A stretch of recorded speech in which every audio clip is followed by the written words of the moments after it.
بسم اللہ الرحمن الرحیم. ایوالو کی ڈسکشنز کا سلسلہ جاری ہے. ایوالو ٹاکس کا سلسلہ جاری ہے. As committed as discussed we are back again. اور بہت ساری ڈسکشنز ہماری ہو چکی. لاک ڈاؤن کا سلسلہ جاری ہے. رمضان آ چکا ہے. رمضان کا پہلا ہفتہ چل رہا ہے اور we are back again in conversation with professor doctor Hameed Raza Siddiqui. Doctor صاحب السلام علیکم. وعلیکم السلام. اچھا جی، رمضان کی آمد ہے. لاک ڈاؤن کنٹینیوڈ ہے. زندگی کیسی گزر رہی ہے؟ بہت اچھا ہے. یہ بھی ایک نیا تجربہ ہے کہ رمضان میں بھی گھر رہ کر عبادت کرنے کا موقع مل جاتا ہے. تو اس طرح جو ہے لاو و لاب سے بچنا، فضول باتوں سے، تو قدرت نے خود موقع فراہم کر دیا ہے. اچھی بات ہے. رمضان بھی ساتھ ساتھ اور کرونا بھی ساتھ ساتھ، وہ جو کہا تھا نا، ہے مشق سخن جاری اور چکی کی مشقت بھی. تو اسی طرح جو ہے دونوں باتیں ساتھ چل رہی ہیں. اچھی بات ہے. آج ہم نے ایک بڑا زبردست ٹاپک کیا. آپ سے ڈسکشن لاسٹ ٹائم بھی جاری تھی اینڈ آج ہم نے پاکستانیت پہ سوچا کہ ہم بات کریں گے، کہ سیشنز کا سلسلہ جاری رکھیں گے جس میں کچھ تحریک پاکستان کی بات ہوگی، اس بات کی ڈسکشنز ہوگی، کچھ آپ کا انپٹ آج کل کے کرکس میٹرز پہ لیں گے. سب سے پہلے مجھے یہ بتائیے کہ جو کرنٹ سچویشن ہے لاک ڈاؤن کی، اور وہ کہتے تھے کہ رمضان میں شیطان کو بند کر دیا جاتا تھا، آج کل سارے انسان بند کر دیے گئے ہیں. اس پہ کیا کہنا چاہیں گے؟ تو لیکن یہ کہ انسانوں کے ساتھ شیطان بھی وہیں بند کر دیا گیا ہے، ایسا لگتا ہے. تو اس لحاظ سے دونوں ساتھ ساتھ بند ضرور ہیں، لیکن جہاں شیطان وہاں انسان، اور جہاں انسان وہاں شیطان، کچھ ایسے ہی لگ رہا ہے. لیکن اب محسوس ہوتا ہے کہ دونوں کو جو ہے تھوڑی تھوڑی نرمی جو ہے اختیار کی جا رہی ہے حکومت کی جانب سے. لیکن میں اس کا حامی ہوں کہ ابھی نرمی کرنے کی ضرورت نہیں ہے، کیونکہ حالات محسوس ہو رہا ہے کہ کچھ شدید ہوتے جا رہے ہیں. تو اس میں لوگ کرونا میں زیادہ مبتلا دکھائی دیتے ہیں، اور اسی طریقے سے افراد کی تعداد بھی بڑھ گئی ہے. تو اس لیے ہمیں ذرا محتاط اور سوچ سمجھ کر ماہرین کے مشورے کے مطابق پالیسی اختیار کرنے کی ضرورت ہے. سیاسی باتوں کو سامنے رکھ کر فیصلہ کیے گئے تو وہ شاید نقصان دہ ہو سکتے ہیں. اچھا ڈاکٹر صاحب، ہم نے بات کی پاکستانیت کی. میں آپ سے یہ ٹاپک ڈسکس کرنا چاہ رہا تھا، تو میں چاہ رہا ہوں کہ آج آپ کچھ گفتگو کا آغاز ایک کوسچن سے کروں. میرے پاس آپ کی ایک کتاب ہے، قائد اعظم اور سیکولر اسٹیٹ. یہ سب سے پہلے مجھے ذرا، اگر my first question for today, پھر ہم اور کوسچنس بھی لیں گے. یہ سیکولر اسٹیٹ کیا ہوتی ہے، اور اس کیوں پاکستان سیکولر اسٹیٹ تھا، نہیں ہے، تھا، اس پر بڑی ڈسکشنز ہیں. تو ذرا لوگوں کو تھوڑا سا بتائیں کہ یہ سیکولر اسٹیٹ کا کانسیپٹ کیا ہے. لیکن یہ سیکولر اسٹیٹ میں یہ کہ آپ دیکھیں جو ہمارا آئین ہے اس میں درج ہے کہ پاکستان کا سرکاری مذہب اسلام ہو.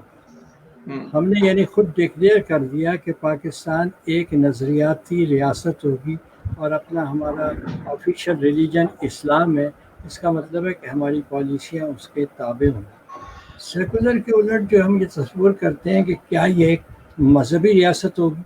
اگر کسی جگہ جدید دور میں یہ ہے کہ ایک خاص مذہب کو اہمیت دی جائے، باقی مذاہب کو وہ اہمیت حاصل نہ ہو، تو اس لحاظ سے اس میں وہ مذہبی ریاست جس میں صرف اسی مذہب کے ماننے والے یا جن کے ہاتھ میں مذہبی اقتدار ہے، یعنی مذہبی رہنما ہے، صرف وہی حکومت کر سکتے ہیں، تو وہ پھر ریاست جو ہے وہ کہلا جاتی ہے کہ وہ ایسی ریاست ہے جس میں مذہب کو جو ہے اہمیت دی گئی ہے، اور ایک مذہبی ریاست.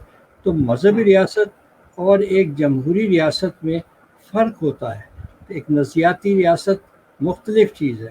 تو ایک پرانا زمانہ ایسا تھا کہ وہی جو مذہبی رہنما ہیں وہی دنیاوی حکمران ہوتے تھے.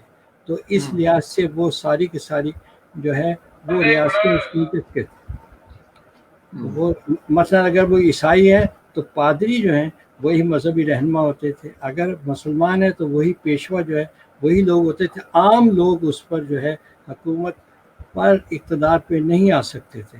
لیکن یہ کہ ہم جمہوری، ہماری ریاست جو ہے سیکولر اس معنی میں نہیں ہے کہ ہم کسی مذہب کو کوئی اہمیت نہیں دے رہے، تمام مذاہب ایک جیسے ہیں۔ اصل میں کنفیوژن ہوتی ہے بھارت کے رویے سے۔ بھارت اپنے آپ کو مذہب سیکولر اسٹیٹ کہتا ہے کہ جی ہمارا کوئی سرکاری مذہب نہیں ہے، لیکن عملاً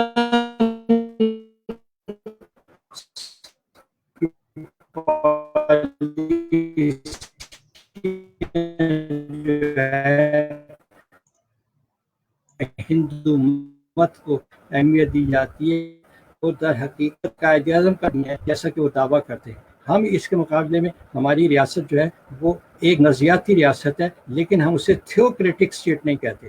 ہم اسے جو ہے کہ ایک خاص مذہب کے اقتدار انہی لوگوں کے ہاتھ میں جو مذہبی رہنما ہے نہیں، ہر مسلمان جو ہے وہ جمہوریت میں اس بات کا استحقاق رکھتا ہے کہ وہ حکومت پر عوام کی مرضی سے حکومت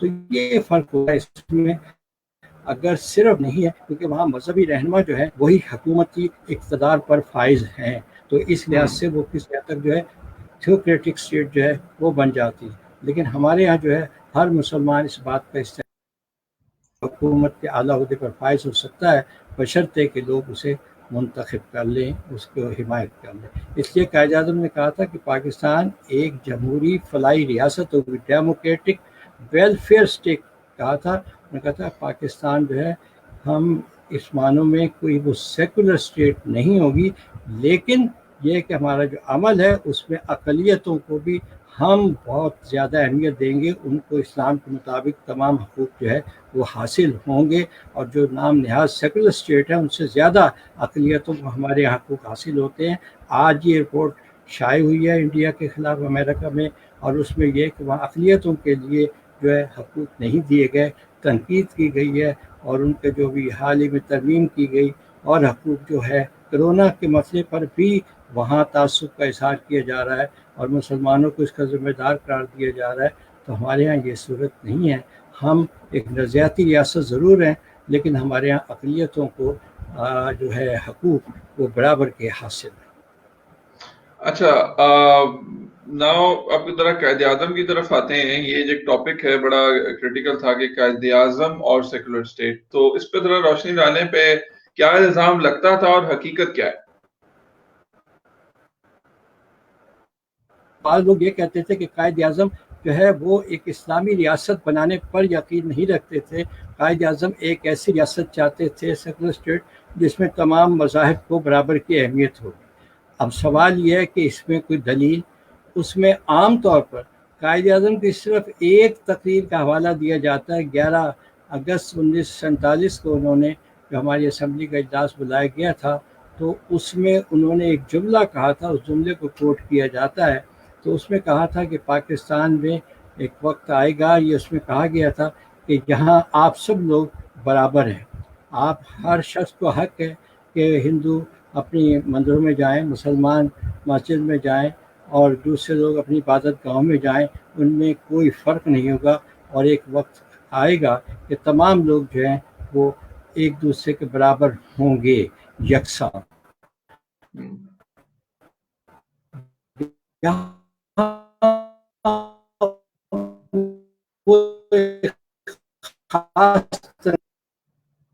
پڑھیں تو یہ ان کی ایک پالیسی میٹر تھا، تو انہوں نے کہا تھا کہ آپ مل کے رہیں، اوروں کو دیکھیں۔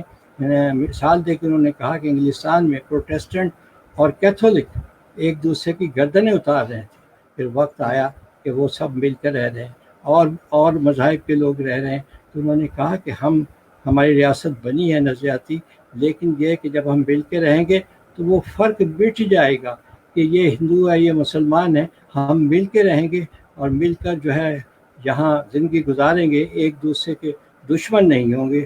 تو اس انداز سے انہوں نے کہا تھا، لوگ اس کو لے کر وہ سمجھتے ہیں کہ قائد اعظم سیکولر اسٹیٹ بنانا چاہتے۔ قائد اعظم نے وضاحت کر دی تھی کہ ہماری ریاست جو ہے ایک ڈیموکریٹک اسٹیٹ ہوگی اور تھیوکریٹک اسٹیٹ نہیں ہوگی۔ تو فرق یہی ہے کہ تھیوکریٹک وہ ریاست ہوتی ہے جو مذہبی ریاست ہوتی ہے، اور اس میں جو ہے ڈیموکریٹک اسٹیٹ میں مذہب سرکاری ضرور ہے، لیکن یہ ہے کہ اس میں اقلیتوں کو دوسرے درجے کا شہری نہیں سمجھا جاتا، بیسک رائٹس کے معاملے میں انہیں برابر کے حقوق حاصل ہوتے ہیں.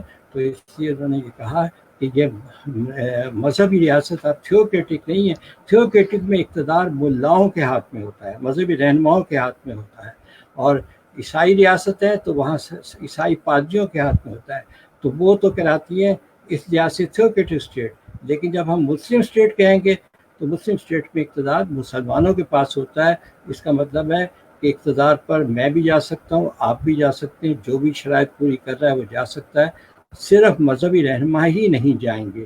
تو اس لحاظ سے جو ہے یہ کہا گیا. بلکہ دلچسپ بات یہ, جب 47 میں قائد اعظم کو ایسے ہی کہ غیر مسلم نمائندے نے پریس کانفرنس میں پوچھا کہ کیا پاکستان ایک جو ہے تھیوکریٹک اسٹیٹ ہوگی, تو اس میں جو ہے کہ یعنی اقتدار مذہبی لوگوں کے ہاتھ میں ہوگا.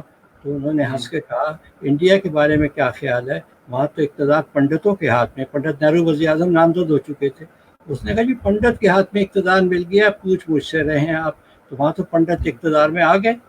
اس کا مطلب ہے کہ وہ تھیوکریٹک اسٹیٹ ہے, ہماری جو ہے مسلم ویلفیئر اسٹیٹ ہوگی. اچھا, ہمارے پاس بہت سارے سوال ہیں, سوال آئے ہوئے تھے جس پہ ہم ڈسکشن کریں گے. وہ کچھ ہماری ڈسکشن جو جاری رہیں گی وہ کچھ تحریک پاکستان سے پہلے کا دور ہم ڈسکس کریں گے اور کچھ بعد کا دور ڈسکس کریں گے. ہم چاہیں گے کہ آپ اپنا انپٹ دیں اس انٹرسٹنگ سی باتوں میں, تاکہ ہمارے پاس آن ریکارڈ بہت ساری چیزیں آئیں. اس سیگمنٹ کو ہم مختلف کوسچنز میں کور کریں گے, اینڈ اسپیشلی کیونکہ آج ہم نے کچھ 10:15 10:30 تک لائیو جانا ہے. تو میرا صرف کوسچن اس ایسپیکٹ سے ہے کہ اگر میں تحریک پاکستان کے سفر کا آغاز کروں تو کیا آپ اس سفر کو 1857 کی جنگ آزادی سے ہی لیتے ہیں, یا اس کے بعد آپ کہیں گے کہ نہیں, مسلمانوں کی علیحدہ جدوجہد کا آغاز دیکھا جائے تو وہ 1900 جب مسلم لیگ قائم ہوئی, یا اس کے بعد 1940 یا 1933 کا خطبہ الہ آباد سے ہوا. میں ذرا ماضی میں جا رہا ہوں. 1857 کی جنگ آزادی کیا تھی, کیا ہار تھی مسلمانوں کی, کیا اس پہ تھوڑی سی روشنی ڈالیں. دیکھیں, انگریز یا تجارت کے بہانے اس سے پہلے جہانگیر کے دور میں آ چکے تھے. جہانگیر نے انہیں اجازت دی تھی کہ وہ اپنے تجارتی آفس قائم کریں, اور یہاں وہ ان کا آنا جانا تجارت کے بہانے ہوا. اور اس کے بعد آہستہ آہستہ انہوں نے, کیونکہ حکومتیں کمزور تھیں, جو مغلیہ دور 1707 کے بعد اورنگزیب کے بعد کوئی مضبوط حکمران نہیں آ سکا, تو اس لحاظ سے وہ حکومتیں کمزور تھیں. تو اس کمزوری سے فائدہ اٹھا کر انہوں نے یہاں کی سیاست میں دخل دینا شروع کر دیا. اور ہندوستان کبھی متحد رہا نہیں. ویسی سینکڑوں ریاستیں تو ویسی خود مختار اس میں موجود تھیں جو کام کر رہی تھیں. تو اس لحاظ سے وہاں جو ہے ان کے سامنے حکومتیں جب کمزور تھیں تو ان کی مداخلت جاری تھی. تو انگریز مختلف علاقوں پر قابض ہوتے چلے گئے. بنگال میں پہلے قابض ہوئے, اور علاقوں میں ہوئے, ٹھیکے لینے شروع کر دیے انہوں نے. اور اس طریقے سے تو انہیں نکالنے کی یہاں کوششیں کی گئی, جنگ پلاسی لڑی گئی. تو 1857 سے 100 سال پہلے اور جنگ بکسر اور ایسی جنگیں, لیکن وہ باوجود ناکام ہو گئیں. اور 1857 کی جنگ ایک آخری کوشش تھی انگریزوں کو یہاں سے نکالنے کی, لیکن جو غلط منصوبہ بندی کی وجہ سے پلاننگ صحیح نہیں تھی, اتحاد نہیں تھا, حکومتیں کمزور تھیں, بادشاہ وقت جو ہے وہ خود کمزور تھا, بہادر شاہ ظفر, تو وہ ناکام ہو گئی. تو اس لحاظ سے جنگ آزادی 1857 کو ہم جنگ آزادی کہتے ہیں. انگریزوں نے اسے میوٹنی, غدر, بغاوت کا نام دیا, لیکن یہ کہ آخری کوشش تھی اور اس میں قربانیاں دی گئیں. اور دہلی میں جو ہے انگریزوں نے پھر کتنے اس کی ساری ذمہ داری مسلمانوں پر ڈال دی, اور درختوں پر مسلمانوں کی لاشیں لٹکی ہوئی تھی, سارا ذمہ داری. لیکن یہ کوشش تھی انگریزوں کو نکالنے کی جو ناکام ہوئی. اور اس کے بعد انگریز حکومت جو ہے براہ راست جو ہے ہندوستان کا اقتدار برطانوی حکومت کے ماتحت ہو گیا. پہلے ایسٹ انڈیا کمپنی کے پاس تھا, 1857 کے بعد ایسٹ انڈیا کمپنی کے بعد شاہ جو اسے کہا جائے انگلستان, اس کے ماتحت ہو گئے, اور ایمپرر آف انڈیا اس کے نام کے ساتھ لکھا جانے لگا. تو وہ اس لیے ہم براہ راست اس کے ماتحت ہو گئے. بادشاہت ختم کر دی گئی, اور بہادر ظفر کو رنگون میں قید کر دیا گیا. جو سلوک کیا گیا وہ ہمارے سامنے، ذمہ داری ساری مسلمانوں پر ڈالی گئی، تو وہ پریشانی کا دور جو ہے وہ آغاز ہوا۔ برائے نام حکومت تھی، لیکن مسلمانوں کو یہ خیال تھا کہ ہم اتنے 100 سال سے یہاں ہیں، تو اس لیے ان کو ایک قسم کا نفسیاتی جو ہے ایک ان کے پاس موجود تھی خوشی کی بات کہ جی حکمران ہم ہیں، اگرچہ برائے نام سے، تو یہ کوشش ناکام ہوئی۔ اور پھر اس کے بعد جو اگلے 90 سال ہیں وہ انگریزوں کے دباؤ میں ہم رہے، اور اس سے نکلنے کی ہم کوشش کرتے رہے کہ ان سے کس طریقے سے نکل سکتے ہیں۔ اسی میں سر سید کا کردار آتا ہے کہ انہوں نے یہ سمجھ لیا تھا کہ یہ انگریز اب آئے ہیں، اور یہ انہوں نے کہا یہ 100 سال سے پہلے نہیں جائیں گے تو ان کو ٹکریں نہ ماری جائیں۔ انہوں نے مسئلہ تعمیز رویہ اختیار کرنے کا مشورہ دیا، اس پر ان پہ الزام بھی لگے، لیکن انہوں نے کہا کہ ہمیں جو ہے یہ انہوں نے رہنا ہے۔ ہندوؤں نے زبان سیکھ لی انگریزی، ہم نے مخالفت کی، انگریزی اسکولوں کی تعلیم کی، مسلمان پیچھے رہ گئے۔ میں ڈاکٹر صاحب میں وہی سوال پوچھ رہا ہوں کہ 1857 جب ہم ہسٹری پڑھتے ہیں، بے شمار کتابیں، ہسٹری میں 1857 کے بعد کوئی قابل ایسا واقعہ کہ جو منظر نامے پہ آیا ہو وہ جا کے پھر 1901 یا 1906 میں مسلم لیگ بنانا ہی ہے، اس سے پہلے کوئی بہت زیادہ واقعات ہمارے سامنے آتے نہیں ہیں، تو کیا یہ ایسا دور تھا جب مسلمان بالکل پستی میں چلے گئے؟ وہ بالکل پستی میں چلے گئے تھے، مایوسی کا شکار ہو گئے، سرکاری ملازمتوں کے دروازے بند کر دیے گئے،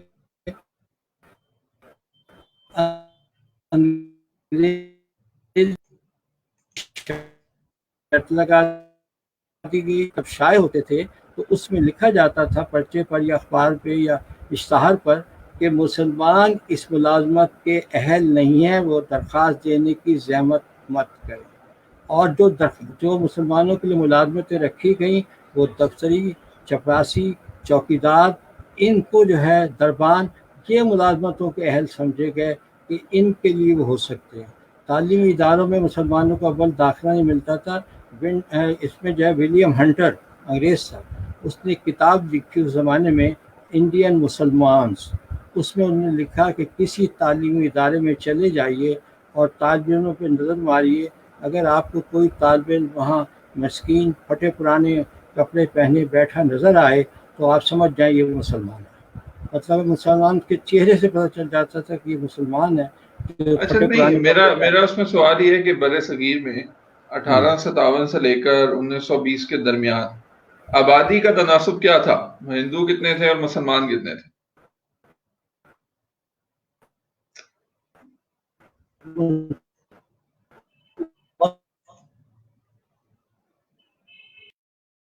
آپ اسے اوسطاً سمجھ لیں، یہ مسلمانوں کا تناسب ہندوستان میں رہا، اور اس میں لیکن وہ مسلمان باثر تھے، اقتدار میں تھے، حکومت تھی، شہنشاہیت تھی ان کے پاس تھی، اس لیے انہیں اطمینان تھا کہ ہم اقتدار میں ہیں، تو یہی بات ایک خوشی میں۔ لیکن 18 سال بعد ختم ہو گئی، اب وہ دوسرے درجے کے شہری ہو گئے، اقتدار سے محروم، غداری کا الزام، بغاوت کے الزام، سماج میں کوئی عزت نہیں، معاشی طور پہ تباہ، جائیدادیں ضبط کر لی گئیں، ان کو سب کچھ جو ہے چھین لیا گیا۔ تو اس طریقے سے جو ہے وہ مایوسی کا شکار تھے کہ وہ سمجھ میں نہیں آتا تھا کہ اب ہندوستان میں مسلمانوں کا مستقبل جو ہے وہ کیا ہوگا اس میں۔ تو پھر ان میں جو ہے سر سید جیسے رہنما آئے، انہوں نے کہا بھائی تعلیم حاصل کریں، آپ انگریزی نہیں پڑھیں گے تو پیچھے رہ جائیں گے، اور اگر اعتماد نہیں ہے سرکاری اسکولوں پہ تو اپنے اسکول بنا دیے جائیں، اپنے ادارے بنائیں۔ تو اس تحریک سے متاثر ہو کر آج جو ہم مختلف جگہ اسلامیہ اسکول، کالج، مسلم اسکول، یہ محمدن اسکول، یہ اسی دور کی یادگار ہے۔ لوگوں نے پرائیویٹ سیکٹر میں اسکول بنائے، پھر ان کو موقع ملا آگے آنے کا، اور پھر وہ جو پڑھے لکھے لوگ تھے ان میں بیداری پھیلی، تو ان میں یہ احساس ہوا۔ کانگریس 1885 میں بن گئی، تو کانگریس کا رویہ کیا تھا؟ ایک قومی نظریہ، وہ کہتے تھے کہ ہندوستان میں سب رہتے ہیں، ایک قوم ہے، لیکن ان کے جو مطالبات تھے وہ مطالبات انگریزوں سے اس قسم کے رہے کہ یہاں جمہوریت رائج کی جائے، جیسے برطانیہ میں، مطلب ہے کہ الیکشن کرائے جائیں، اور الیکشن کرائے جائیں تو ظاہر الیکشن میں اکثریتی پارٹی جیتتی ہے، اکثریت ہندوؤں کی تھی، اس کا مطلب مسلمان تو کوئی بھی نہیں جیتے گا، اس لیے کہ ان کی تعداد 1/3 سے زیادہ تھی ہی نہیں. تو مسلمانوں کو یہ پتہ چل گیا، تو اس لحاظ سر سید نے کہا کانگریس میں قطعاً شامل نہ ہو. یہ ہندوؤں کے مطالبات ہیں جس سے ہندوؤں کا فائدہ پہنچے گا. اور انہوں نے ان کا مطالبہ یہ تھا کہ برطانوی طرز کی جمہوریت اور پبلک سروس کمیشن کے ذریعے قابلیت کی بنیاد پر آپ ملازمت منتخب کریں. اس کا مطلب انہوں نے کہا کہ اس میں مسلمانوں تو اتنی تعلیم ہی نہیں اور وہ بھی پیچھے رہ جائیں گے. تو انہوں نے کہا کہ یہ دونوں باتیں غلط ہیں، اگر ان پہ عمل کرنا ہے تو پھر کوٹا رکھا جائے، ہمارے لیے سیٹیں رکھی جائیں، ملازمتوں میں سیٹیں رکھی جائیں، ہمیں نمائندگی دی جائے، تب تو یہ قبول ہے، ورنہ اس سے تو ہندوؤں کا فائدہ پہنچے گا. تو انہوں نے بر وقت اندازہ لگا لیا تھا. تو اس طرح ایک طبقہ جو ہے، اور انہوں نے مخالفت کی، بہت سے لوگ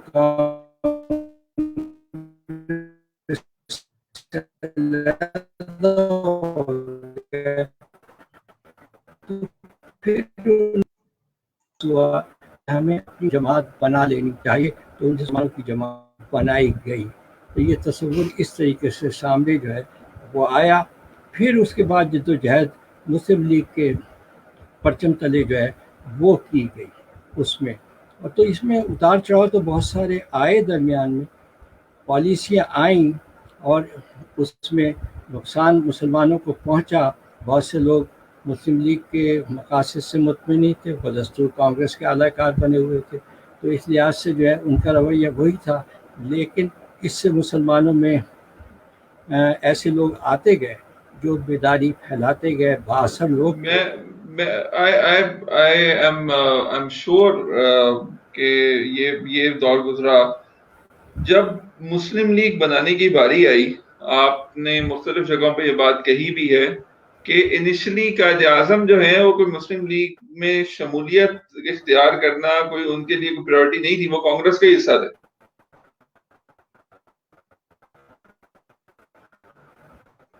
میں آئے 1906 میں تھے، اس وقت مسلم لیگ نہیں بنی تھی. مسلم لیگ تو آخری دن بنی، 30 دسمبر 1906 کو بنی. تو وہ سیاست میں آئے تو وہ کانگریس کے ممبر تھے، اور اس لحاظ سے جو ہے انہوں نے اپنی سیاست، ان کی غیر متعصب سیاست تھی.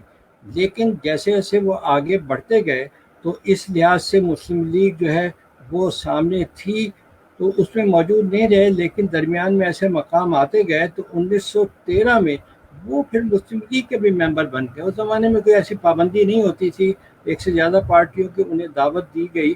مولانا جوہر نے اور لوگوں نے اس کے بھی ممبر بن گئے، وہ دونوں پارٹیوں کے ممبر تھے. اور اس لحاظ سے پھر انہوں نے کوشش کی، معاہدہ لکھنؤ کرایا 1916 میں، کیونکہ وہ دونوں پارٹیوں سے کہ بھئی مل کر جد و جہد کی جائے.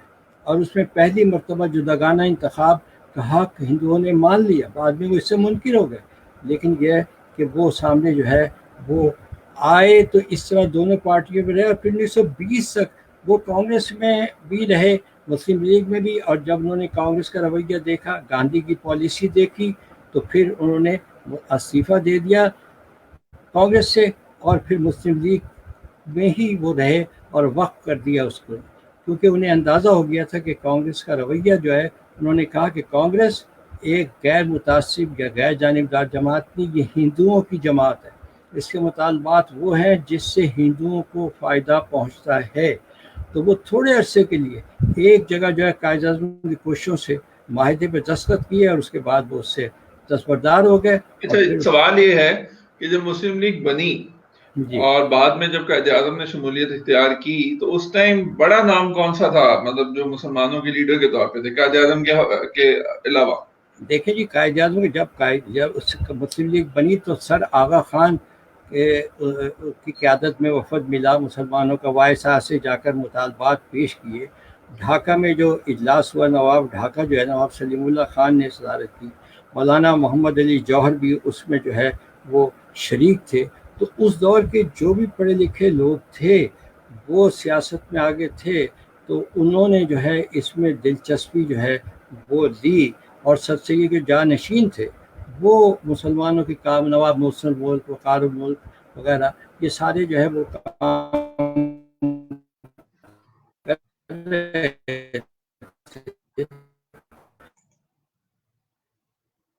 بیداری پھیلانے میں، یہ ہے کہ بیداری پھیلانے میں مصروف رہی.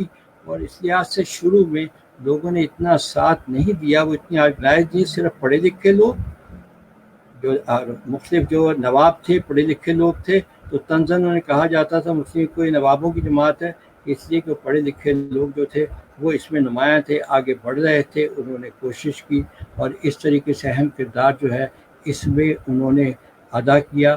اور وہ بنگال کے خواہ پڑھے لکھے لوگ تھے، یو پی کے لوگ تھے، سی پی کے لوگ تھے، بمبئی کے لوگ تھے، قائد اعظم کا تعلق بمبئی سے تھا، تو اس طرح وہ لوگ آگے آتے چلے گئے۔ تو 1920 تک تو قائد اعظم کانگریس میں بھی تھے ادھر بھی، لیکن 1920 میں کے بعد وہ علیحدہ ہو گئے، پھر انہوں نے سیاست میں مسلم لیگ کے پلیٹ فارم سے انہوں نے حصہ لیا، رکھا جاری انہوں نے، اور پھر علامہ اقبال بھی بعد میں اس میں شامل رہے۔ تو اس طریقے سے پھر لیکن مقبولیت، عوامی مقبولیت جو ہے وہ حاصل نہیں ہو سکی، اور نتیجہ یہ کہ جو شروع کے جو الیکشن تھے اس میں مسلم لیگ کی نمائندگی نہ ہونے کے برابر تھی۔ پنجاب میں تو بالخصوص سارے جو جاگیردار تھے، سرمایہ دار تھے، وہ جتنے بھی ذمہ دار تھے، وہ ان کی اپنی پارٹی یونسٹ پارٹی تھی، اور وہ صرف انگریزوں کا ساتھ دے رہے تھے کہ انگریزوں نے جو ہے ان کو جائیدادیں دی تھی 1857 کی جنگ آزادی کے سلسلے میں، تو وہ صرف اسی کی کاسہ لیسی میں جو ہے وہ بڑے بڑے ذمہ دار جاگیردار بڑے بڑے سیاسی خانوادے جو ہے وہ اس وقت جو ہے مسلمانوں کے ڈاکٹر خلاف۔ صاحب، تحریک پاکستان کے منظرنامے میں 1906 کے بعد غالباً 1919 تحریک خلافت میرا خیال ہے جب سامنے آئی، جی تو یہ اگلا جو کوئی ایسا اہم واقعہ وہ تحریک خلافت کا تھا۔ یہ تو ایک منظرنامے پہ، تاریخ منظرنامے پہ ایک نیچرل فنومینا تھا کہ پہلی جنگ عظیم کے بعد جو ترکی کی کنڈیشن اور پھر وہ ساری صورتحال بنی جس کی وجہ سے ہوا، وہ تو اپنا خلیفہ مانتے تھے نا اس کو، تو اس لیے انہوں نے زبردست تحریک چلائی جس کے لیے آج بھی ترک ممنون ہوتے ہیں، ان کے لیے زبردست تحریک نہیں، مجھے اس بات کا ہے کہ جب میں اور آپ ترکی گئے اور دورے پہ اور وہاں کے لوگوں سے ملتے ہیں تو وہ پاکستانیوں کا احترام بڑے ادب سے جھک کر کرتے ہیں۔ اس کی ذرا عام لوگوں کو وجہ بتائیں کہ ترکوں کی پاکستان کے لیے یا پاکستانیوں کے لیے یا مسلمان برصغیر کے لیے اتنی محبت کیوں ہوتی ہے؟ لیکن یہ محبت کا اظہار اس لیے کہ دوست وہ ہوتا ہے جو برے وقت کا ساتھی ہوتا ہے۔ ترکی کی سلطنت بہت عظیم سلطنت تھی، اور وہ خلافت جو شروع ہوئی خلافت راشدہ، پھر وہ خاندانی امیہ اور بنو عباس میں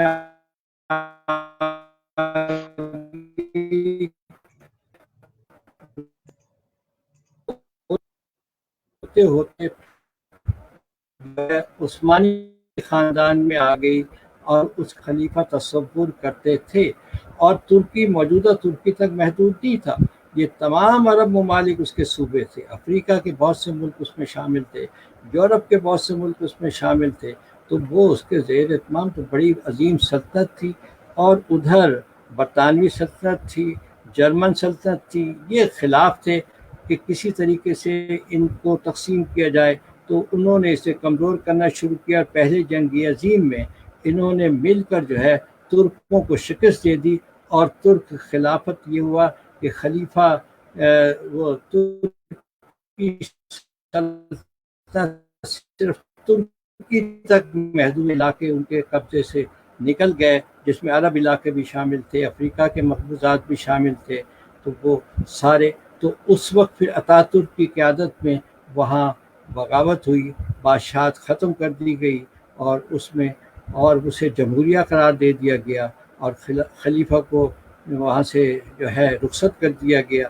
تو اس زمانے میں ترکی میں خلافت کی برقراری اور ترکوں کی حمایت میں جو تحریک چلائی، اس کی مثال دنیا میں کہیں نہیں ملتی۔ ساری دنیا میں صرف بڑے صغیر کے مسلمان تھے جو اگرچہ غلام تھے، ان پہ انگریزوں کی نہیں، اس میں بڑا کرٹیسزم بھی یہ ہوتا ہے کہ وہ سب چھوڑ چھاڑ کے، گاندھی نے بھی شاید شمولیت انہوں نے بھی اعلان کیا غالباً کہ جی سارے وہ افغانستان کی طرف گئے اور پھر وہاں سے واپس آئے، یہ اس میں کیا حقیقت ہے؟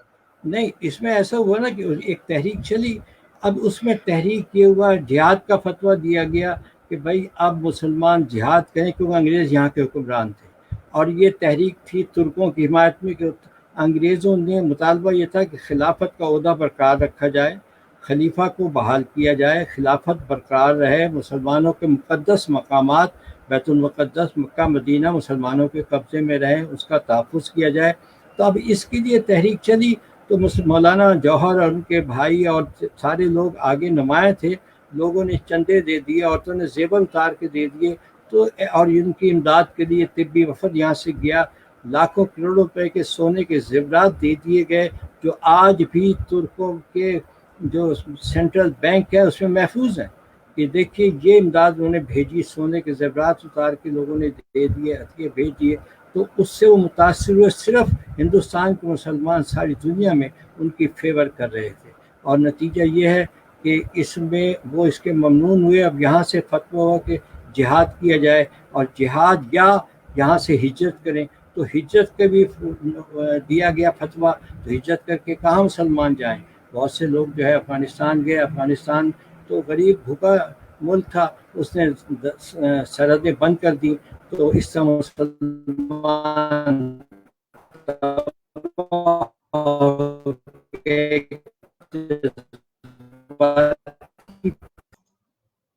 اس میں پھر مسلمانوں کو آنا پڑا، گاندھی کے ہاتھ میں تھی۔ تو اس زمانے ایک جگہ جو ہے یو پی میں، تو اس میں وہاں جو ہے چوری چورا کے ایک جگہ تھی، وہاں تھانے میں آگ لگا دی گئی اور 22 کانسٹیبل جل کے مر گئے۔ گاندھی نے اس کو بنیاد بنائی، اس نے کہا تحریک میں تشدد آ گیا، میں تحریک ختم کر رہا ہوں۔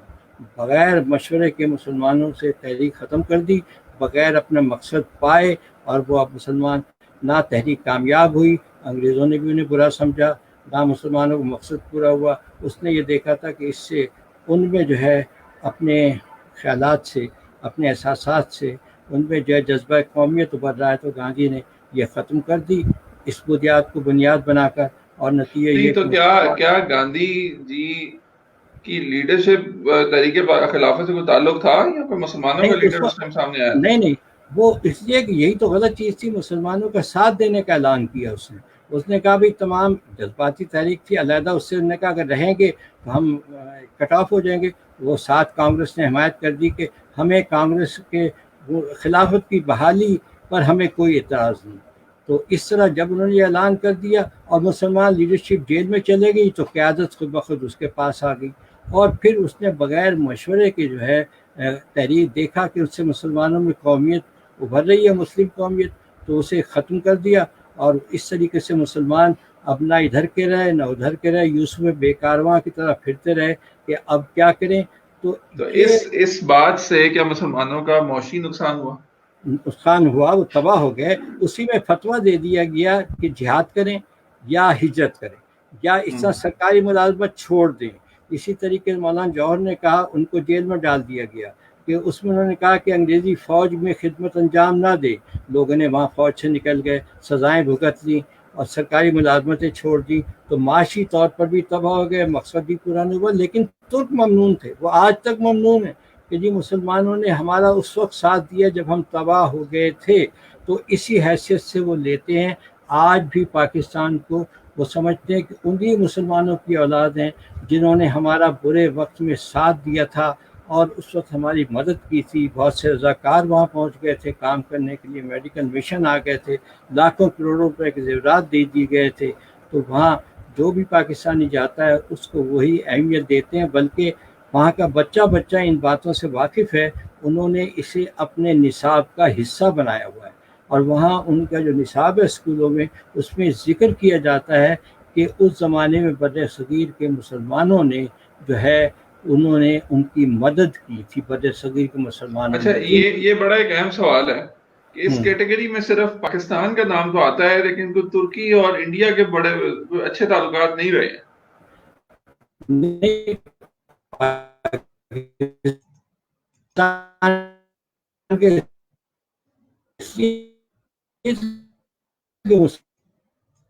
تھی اور وہ سکتے بلند رکھا، تو اس لحاظ سے اس میں ہندو تو برائے نام شریک تھے۔ ایسے ہی اصل بات تو مسلمانوں کی تھی، انہی کے ذہن میں خلافت انہی کا مسلم تھا، انہوں نے تو سیاسی طور پہ ذرا دکھانے کے لیے حمایت کر دی تھی۔ جیسے ہی موقع ملا انہوں نے دیکھا مسلمانوں میں جذبہ قومیت، مسلم قومیت بڑھ رہا ہے، تو انہوں نے اس سے علیحدگی اختیار کر لی اور اس سے سخت نقصان پہنچا۔ ایک عروج کے دور پر بغیر کوئی مقصد حاصل کیے جیلیں مسلمانوں نے بھری سرکاری ملازمتیں انہوں نے چھوڑی، فوج کی سروس ہو گئے، ہجرت میں بہت سے خاندان تباہ ہو گئے، بہت سے لوگ مارے گئے، تو جیلیں بھر دی، تشدد ہوا، سخت قوانین بنائے گئے ان کے لیے۔ قائد اعظم نے اسی دور میں اسمبلی سے استعفیٰ دے دیا تھا کہ بھائی جو قوانین بن رہے ہیں وہ غلط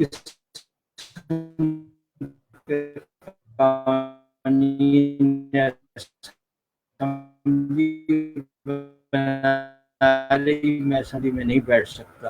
تو تباہ مسلمان ہوئے، آج تک وہ ترک ان کے نصاب کا حصہ وہ پڑھتے ہیں۔ یہی وہ لوگ تھے جنہوں نے آگے چل کر پھر دیکھا کہ ہندو ساتھ نہیں دے رہے، اپنا علیحدہ وطن کا مطالبہ کیا اور انہوں نے جو ہے اپنا وطن جو ہے پھر علیحدہ جو ہے وہ بنایا۔ تو اس لحاظ سے جو ہے ان میں قومیت کا جذبہ، مسلم قومیت کا دونوں میں مشترک ہے، تو اس لیے جو ہے یہ ترک اور پاکستان میں بڑی محبت ہے۔ اچھا، اس میں ایک بڑا اہم اور بنیادی پہلو جو ہے وہ پھر اگر ہم آگے چلیں تحریک خلافت کے بعد کے دور پہ اگر نظر ڈالیں تو بڑا بنیادی طور پہ بڑا اہم مختلف واقعات ہوتے رہے درمیان میں 1924 25 26 میں، لیکن جو بنیادی طور پہ وہ پھر خطبہ الہباد کا ذکر آتا ہے۔ اچھا، مجھے یہ بات بتائیے، کہا جاتا ہے کہ خطبہ الہباد میں علامہ اقبال نے وہ فیمس خطبہ دیا، مشہور خطبہ دیا، 1940 میں سٹیمپ لگی۔ کیا 1930 سے پہلے بھی علیحدہ ریاست کی باتیں شروع ہو گئی تھیں، یا در حقیقت میں ہم جو کہتے ہیں خواب تھا، 1930 میں آیا، خطبہ الہباد میں باتیں ہوئیں، یہ ہوا وہ ہوا، مطلب خطبہ الہباد کے اندر ہوا؟ کیا اس سے پہلے بھی کسی نے پاکستان کی علیحدہ ریاست، مسلم ریاست کے حوالے سے بات کی تھی کسی نے، یا یہ اسی خطبے سے ہی آغاز ہوا تھا؟ نہیں، بہت سے لوگ تھے جنہوں نے یہ تجاویز پیش کرتے رہے۔ یہ اس کے بعد جو ہے عبدالحلیم شرر 1880-90 میں ناول لکھتے تھے مسلمانوں کے، انہوں نے خود تجویز پیش کی۔ اس نے کہا کہ یہ ان کا اکٹھا رہنا بڑا مشکل ہے، اور اس لحاظ سے جو ہے جہاں مسلمان ہیں ان کی علیحدہ حکومت ہو جائے، اور جہاں ہندو ہیں ان کی علیحدہ ہو، تبادلہ آبادی بھی ہو سکتا ہے۔ ایسی تجویزیں انہوں نے دیں۔ دو قومی نظریے کی حمایت میں ڈپٹی نذیر احمد نے دہلی میں تقریر کرتے ہوئے 1888 میں کہہ دیا تھا، انہوں نے کہا تھا ہندو اور مسلمان ایک قوم نہیں بن سکتے، کیونکہ کانگریس کا دعویٰ یہ تھا کہ ہم ایک قوم ہے۔ انہوں نے کہا یہ ایک قوم نہیں بن سکتے۔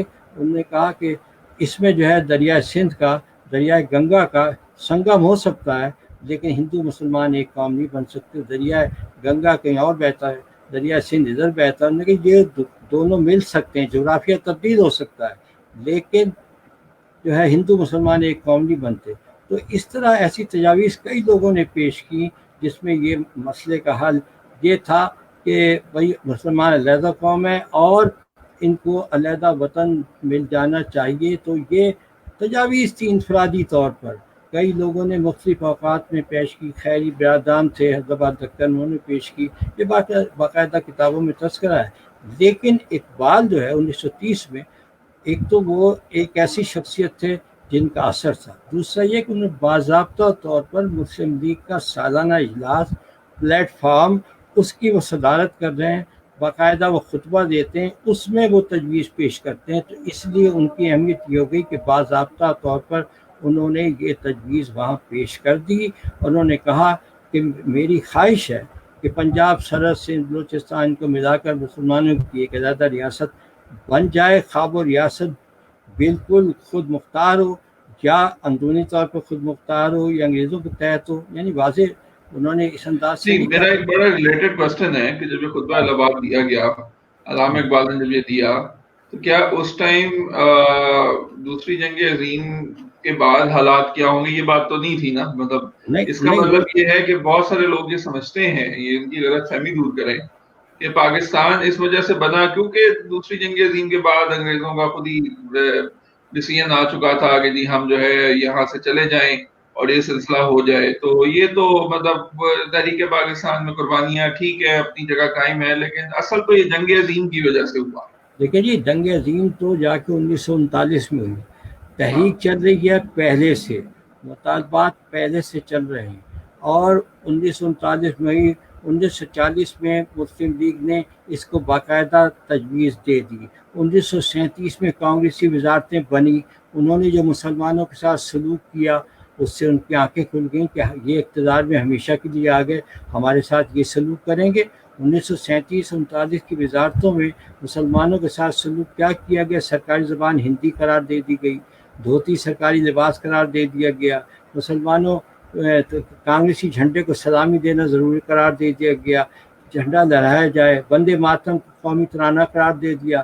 تو پھر مسلمانوں کے لیے کیا راستہ اور تھا کہ وہ ہندوستان میں رہتے؟ تو انہوں نے مطالبہ یہ 40 میں جب یہ حالات دیکھے تو مسلم لیگ پر دباؤ پڑا کہ سرکاری طور پر اقبال تو تجویز پیش کر ہی چکے تھے، تو انہوں نے کہا کہ بھائی ہمیں اس پہ غور کریں۔ قائد اعظم نے کہا کہ لاہور میں اجلاس ہوگا 40 کا، اس میں ہم غور کریں گے۔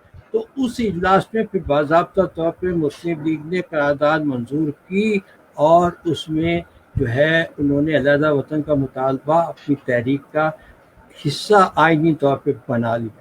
اب جنگ عظیم چھڑ گئی، ہندوستان انگریز جو ہے کمزور ہو گئے، وہ ایک علیحدہ مسئلہ ہے کہ کمزور ہو گئے، لیکن کمزور انگریز ہو گئے تو فلسطینی مملکت کیوں نہیں بن سکی؟ انگریز تو اس وقت بھی کمزور ہو گئے، اس میں جو ہے اور کتنے مسلمان ملک آزاد ہوئے، لیبیا ہوئے، دوسرے لوگ ہوئے، وہ کیوں نہیں اس وقت آزاد ہو گئے؟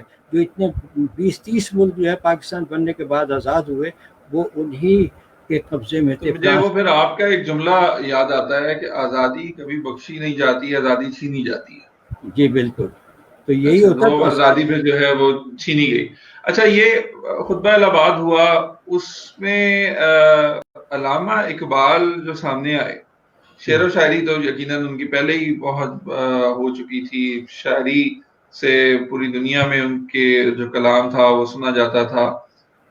کیا 1900 یہ میں خطبہ الہباد کا سال مکس کر گیا، 30 تھا یا 33 تھا؟ 1930 دسمبر 1930 میں جو خطبہ الہباد دیا گیا۔ اچھا مجھے یہ بتائیے کہ کیا علامہ اقبال 1930 کے بعد باقاعدہ طور پہ یہ بر صغیر کے سیاست نامے پہ سامنے آئے یا پہلے بھی موجود تھے؟ نہیں، وہ پہلے بھی موجود تھے، وہ مسلم لیگ پنجاب کے صدر بھی رہے، سیکرٹری بھی رہے، اور 1924 میں انہوں نے الیکشن لڑا پنجاب اسمبلی کا، اور 4 سال کے لیے اس کے ممبر بھی رہے اسمبلی کے، ان کے عملی سیاستدان ہونے کا ثبوت ہے۔ اور وہ پنجاب مسلم لیگ کے جو ہے وہ اس لحاظ سے جو ہے وہاں صدر تھے، تو یہ ایک دلچسپی تھی ان کی سیاست میں، لوگوں کا ان پر اعتماد تھا، تو قائد اعظم ان سے مشورہ کرتے رہتے تھے، ملتے رہتے تھے 1930 میں۔ لیکن یہ بات ماننی پڑے گی، جب انہوں نے یہ خطبہ دیا اس وقت جو ہے گول میز کانفرنس ہو رہی تھی، گول میز کانفرنسیں تھیں، ان میں مطالبات پیش ہو رہے تھے، تمام کانفرنسیں کیا کہ ہندوستان کا کوئی حل تلاش کیا جا سکے، تو اس لیے اس زمانے میں تجویز تو پیش کر دی، لیکن اس کو کوئی زیادہ اہمیت نہیں دی گئی کہ اس وقت ٹھیک ہے ایک رائے ہے، ایک پیش کیا ہے تجویز، تقسیم کی تجویزیں پہلے بھی آئیں، لیکن جیسے جیسے وقت آگے بڑھتا گیا لوگوں نے کہا کہ تجویز تو بڑی معقول ہے، صحیح ہے، تو پھر آہستہ آہستہ ایک ماحول بنتا ہے، مطالبات تسلیم ہوتے ہیں۔ آپ دیکھیں مسلم لیگ 6 میں مطالبے کر رہی، ہمارے لیے اسمبلی میں سیٹیں رکھی جائیں، ہمارے لیے کوٹا رکھا جائے ملازمتوں میں، ہمیں عدلیہ میں نمائندگی دی جائے، لیکن جیسے جیسے حالات بڑھتے جاتے ہیں اس کے ساتھ صورتحال تبدیل ہوتی جاتی ہے، تو لوگ پھر قائل ہوتے گئے کہ بھائی یہاں حل یہ ہم نہیں رہ سکتے، یہاں کا رویہ جو ہے یہ ہے۔ اب آنے والا وقت جو ہے 47 میں بہت سے لوگوں نے مخالفت کی کہ نہیں نہ بنے، ہم پہلے بھی رہ رہے تھے، رہ لیں، اب رہ لیں نا ہندوستان میں۔ قائد اعظم نے جو اس زمانے میں کہا تھا آج ایک ایک لفظ اس کا صحیح ثابت ہو رہا ہے، اور وہاں کے لوگ کہتے ہیں کہ جناب قائد اعظم نے جو فیصلہ کیا تھا اس وقت بات کہی تھی وہ بالکل صحیح کہی تھی، تو آج جو ہے ان کی باتیں آج بھی وہ صحیح ثابت ہو رہی، تو اس وقت بعد لوگ یقین نہیں کرتے تھے کہ نہیں رہ لیں گے، پہلے رہ لیں گے، اس وقت ہم اقتدار میں تھے، اس لیے ایک تسکین تھی ہمیں کہ کوئی مسئلہ ہوا ہمارے حکمران سنبھال لیں گے، خواہ وہ کمزور صحیح۔ لیکن یہ پھر جو اقبال کا خطبہ ہے اس کو پھر آہستہ آہستہ جب ڈیولپ ہوتی گئی، کنسنسس ہوتا گیا، تو پھر لوگ اس کے حامی بنتے چلے گئے، تجاویز ہوئی، تو دیکھیں تجاویز تو مختلف ہوئی، مشرقی پاکستان، اور اس میں اقبال نے تو ایک تجویز دے دی کہ مسلمانوں کی حیثیت ہے اکٹھے رہتے ہیں 4، بنگال، سرحد، سندھ، بلوچستان۔ انہوں نے کہا مجھے دکھائی دیتا ہے کہ بالآخر یہ نوشتہ دیوار ہے، میں دیوار پہ لکھا ہوا پڑھ رہا ہوں کہ یہ 4 علاقے مل جائیں گے، وہ مل گئے۔ بنگال والے بعد میں اس میں شامل ہوئے، انہوں نے کہا کہ ہمیں بھی اس میں شامل کیا جائے، ایک مملکت بنی۔ تو وہ یہ تصور ابھرا. یہ اور بات ہے کہ انگریز جو ہے کمزور ہو گئے، تو کمزور ہو گئے، انہیں ہندوستان چھوڑنا پڑا، تو وہ انہوں نے چھوڑا، لیکن تو انہوں نے تو بہت سارے ملکوں پہ ان کا قبضہ تھا. وہ سارے ملک 47 میں کیوں نہیں چھوڑ دیے گئے؟ وہ تو پھر جو ہے. نہیں، میں آپ کی بات سمجھتا ہوں کہ یہ تاثر غلط ہے کہ پاکستان جو ہے وہ جنگ عظیم دوم کے بعد آنے والے مسائل کی وجہ سے بنا.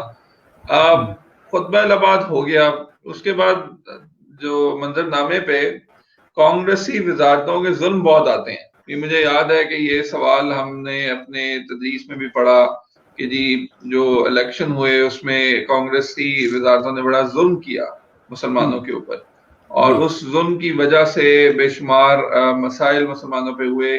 یہ اس کی کیا ریزن تھی؟ کیا یہ ہندو پالیسیز تھیں یا یہ کوئی اور ریزن تھی کہ یہ بنیادی طور پہ کانگریس کی وزارتیں، اور کیا اس نے علیحدہ ملک کی شناخت کو اور اس پہ اسٹرینتھن کیا؟ نہیں، اس میں یہ ہوا اس سے مسلمانوں میں جذبہ قومیت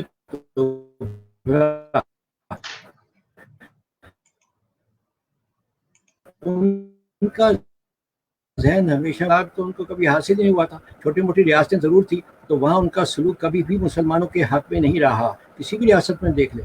تو اس لحاظ سے لیکن جب یہ اقتدار ملا اور وہ انہیں پہلی بار اقتدار ملا، تو انہوں نے کہا کہ ہم گن گن کے بدلے لیں گے کہ ہمارے ساتھ جو زیادتیاں ہوتی رہی ہیں. یہ کہا گیا اور اس کو یہ سمجھا گیا کہ اب موقع ملا ہے تو ملازمتیں ان کے دروازے بند کر دیے. سرکاری زبان ہندی. سر سید کے دور میں انہوں نے یہ تحریک شروع کر دی تھی کہ دیوناگری رسم الخط یہ ہندی جو ہے یہ رائج کیا جائے. اس میں جو ہے، اور اس میں کہا بندے ماتم ترانہ جو ہے مسلمانوں کے خلاف تھا، اس کے سرکاری ترانہ بنا دیا. مسلم کچھ فسادات ہوئے تو وہ اندازہ ہو گیا کہ بھائی اگر یہ مستقل اقتدار میں آ گئے تو پھر ہمارا حشر کیا ہوگا. اس لیے لوگوں نے مطالبات شروع کر دیے کہ مسلم لیگ پالیسی تبدیل کرے، واضح اعلان کرے کہ ہم ان کے ساتھ نہیں رہیں گے،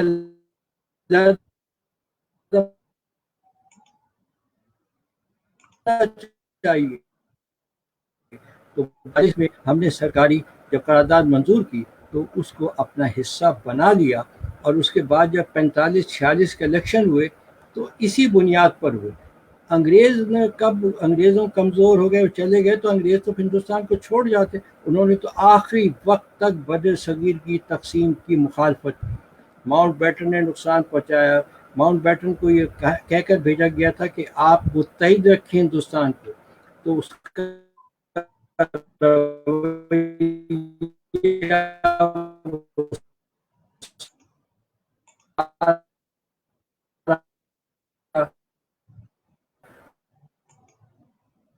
کا ایک ویژن تھا، لیڈرشپ کا کمال تھا.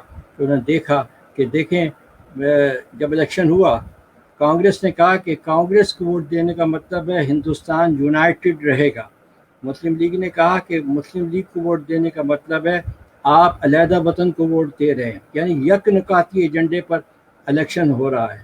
تو اس لیے جو ہے مسلم لیگ نے میرا اس موقع پہ ایک سوال ہے کہ میں ابھی جی 1940 کی قرارداد پاکستان کا سوال نہیں کر رہا ہوں، میں ابھی بعد میں کروں گا. میرا ایک ذہن میں سوال آتا ہے کہ علیحدہ قوم یا علیحدہ دو ملک بننا یہ ہندو کانسیپٹ یا آئیڈیالوجی کے کتنا اگینسٹ تھا؟ اچھا، اگر دو علیحدہ ملک بن جائیں تو کیا اس میں ظاہر سی بات ہے ہندوستان میں ہندوؤں کا بھی اس میں فائدہ ہونا تھا معاشی طور پہ اور سلسلوں میں، لیکن وہ مسلمانوں کو علیحدہ ملک دینے کی مخالفت آخر تک جاری رہی. کانگریس نے بھی کی، گاندھی نے بھی کی، نہرو نے بھی کی. مطلب ہم جہاں بھی بات کریں تو مخالفت جو ہے وہ علیحدہ ملک یا علیحدہ اس کی مسلمانوں کے علیحدہ ملک کے لیے ہمیشہ جو ہے وہ ہوتی رہی مخالفت. اس کی بنیادی طور پہ کیا ریزن ہے؟ کیا ہندو نہیں چاہتے تھے کہ ان کو بھی علیحدہ ملک مل جائے؟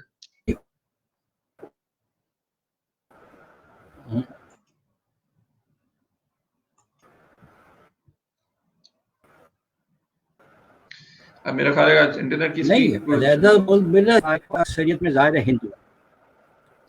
تو اکثریت ہندوؤں کی تھی، تو اقتدار ہندوؤں کو ملنا تھا، مسلمانوں کو نہیں ملنا تھا. مسلمان برسوں ان کے غلام ہوتے، تو وہ چاہتے تھے کہ ہندوستان تقسیم نہ ہو، ایک رہے، تاکہ ہم متحدہ ہندوستان کے حکمران بنے اور مسلمانوں کو دبا کر رکھیں. مسلمانوں کو تو اندازہ ہو گیا تھا کانگریسی وزارتوں کو دیکھ کر کہ بھئی ہمارا کیا حشر ہوگا. انہوں نے کہا ہم ان کے ساتھ نہیں رہ سکتے، ہم ان کے ساتھ نہیں چل سکتے.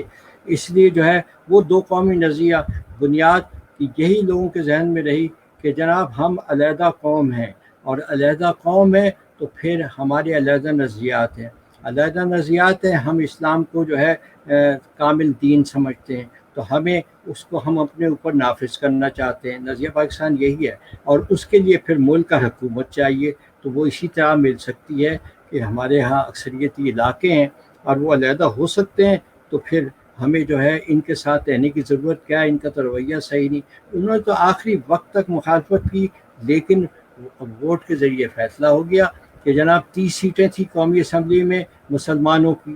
اب اندازہ لگائیں، اور اس میں کانگریس نے بھی اپنے نمائندے کھڑے کیے، مسلم لیگ نے کھڑے کیے. 30 کے جو ہے مسلم لیگ نے جیت لی. اس کا مطلب یہ تھا کہ ہم 100% لوگ جو ہے مسلم لیگ کی حمایت کر رہے ہیں. صوبائی اسمبلیوں میں 495 نشستیں تھیں ملا کر، اور ان میں جو ہے ہم جو ہے اس میں کامیاب ہو گئے 80% نشستیں دینے میں. اس کا مطلب ہے کہ لوگ ہمارا ساتھ دے رہے ہیں. تو وہ ہندوستان پر ایک عدم اعتماد تھا کانگریس پر، جو کہتے تھے ہندوستان میں ایک قوم رہتی ہے. تو وہ ایک قوم کا جو حشر ہو رہا ہے آج کل بھی ہم دیکھ رہے ہیں، تو وہاں جو ہے وہ آج وہ مسلمان جنہوں نے ان کانگریسی مسلمانوں کو نہیں مارا گیا، مسلمانوں کو. تو اس لیے جو ہے دو قومی نظریہ جو ہے اس وقت تو سر چڑھ کر بول رہا ہے ہندوستان میں. ہماری خواہش رہی کہ لوگ کہتے ہیں ہم پرچم جو ہے پاکستانی پرچم، جیسے ہمارے یہاں بعض لوگ کہتے تھے دہلی پر لہرائیں گے، فلاں پہ لہرائیں گے. ہمیں ضرورت نہیں ہے، وہ خود ہی لہرا رہے ہیں لوگ، وہاں کے باشندے، وہاں خود ہی پرچم پاکستانی پرچم لہرایا جاتا ہے.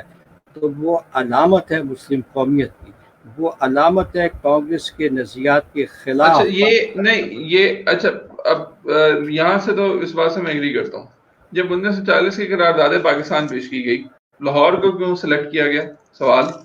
اور یہ اقبال پارک جو اس زمانے میں منٹو پارک جو ہے وہ ہوتا تھا، یا جو اس سینیریو میں سامنے آتا تھا، وہ اس حوالے سے مجھے تھوڑا سا اگر آپ کائنڈلی کلیئر کریں. ہاں، تو اس میں ایسا یہ ہے کہ اس زمانے میں جو ہے وہاں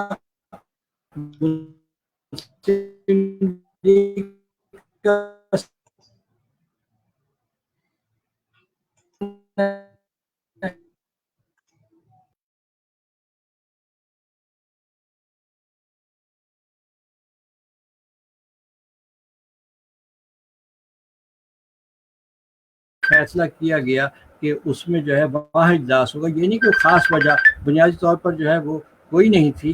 تو اس میں یہ فیصلہ جو ہے وہ کیا گیا کہ ہم جو ہے وہ اجلاس جو ہے یہ وہاں رہے گا. اور اس طریقے سے جو ہے وہ سارے کا سارا جو ہے اس میں تو یہ فیصلہ ہوا، اور وہاں پھر اس کی حمایت کی گئی. وہ ہمارے سامنے ہے سب چیز جو ہے اس میں کہ تو اس لیے جو ہے مسلم لیگ نے وہاں فیصلہ کی. یہ خاص وجہ نہیں، لیکن تمام لیڈرشپ، بہت بڑی لیڈرشپ پنجاب کی موجود تھی، سب سے بڑا صوبہ تھا اس لحاظ سے جہاں مسلمانوں کی اکثریت ہے.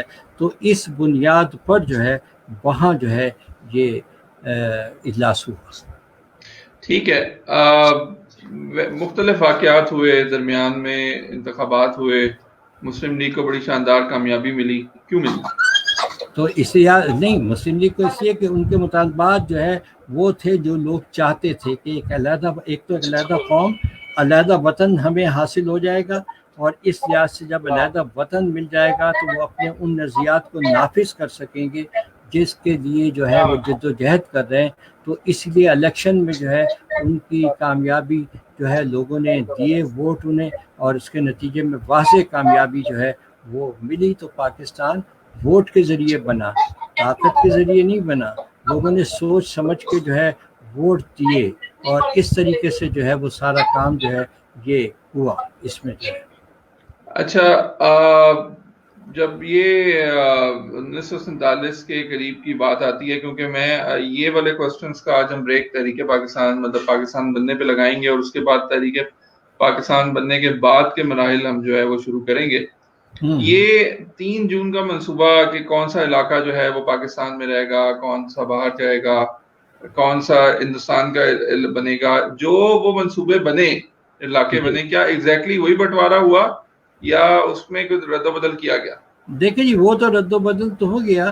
اس میں یہ ہوا کہ تجویز یہ تھی کہ بھائی اس میں جو مسلم اکثریت کے علاقے ہیں، اب مسلم اکثریت کے علاقوں میں یہ طے کیا گیا کہ پنجاب جو ہے اسمبلی فیصلہ کرے گی کہ آیا وہ پنجاب کا صوبہ ہندو مسلم اکثریت کی بنیاد پر تقسیم ہو جائے یا جو ہے وہ اس میں ایک جگہ رہے. تو اسمبلی نے فیصلہ کیا کیونکہ پنجاب میں مسلمانوں کی آبادی جو ہے 50%، 52% کے لگ بھگ تھی، تو وہاں اس میں اسمبلی میں تو میری وہ ریکویسٹ ہے کہ پیچھے اگر اس کو کیونکہ آواز کی کنٹراڈکشن ہو رہی ہے، اگر وہ آن کیا گیا تو اس کو میرا خیال ہے میں آف کرنے کی ضرورت ہوگی، if that can be done، تاکہ وہ ڈبل آواز ہمارے پاس آ رہی ہے وہ نہ آئے.